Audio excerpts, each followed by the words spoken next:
Yesu asifiwe sana.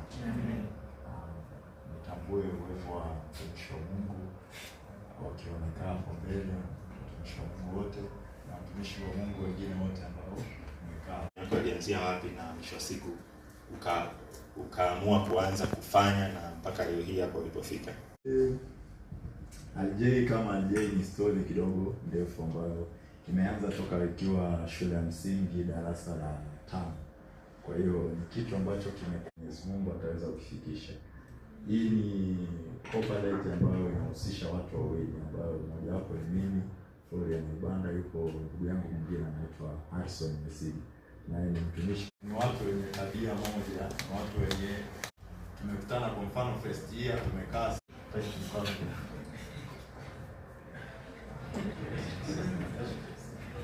sasa kwa nafasi ya kipekee msemaji wetu wa pili bila shaka atakuwa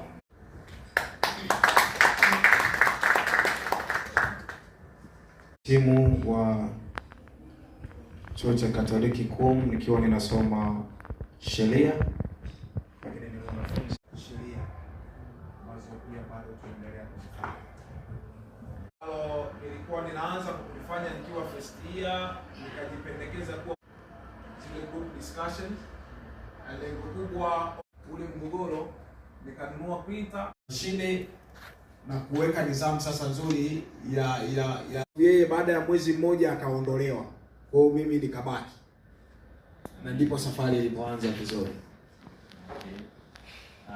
Na labda kuna watu wanasema na mtu mmoja nilikuwa nazungumza na morning glory services, mara nyingi nilikuwa nalala kwake, lakini nilikuwa najua naweza nikaondoka huko kwetu saa 5 usiku, saa 6 usiku nitamkuta God Stationary yupo, na hapo anasoma. Alikuwa best student, anaomba, anafanya kila aina ya kazi inayohitajika kupata.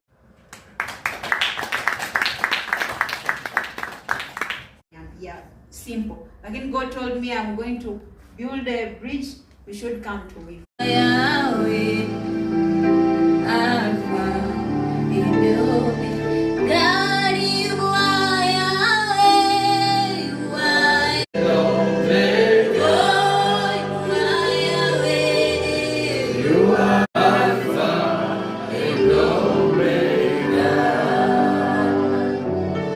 In which others should follow in the mighty name of Jesus.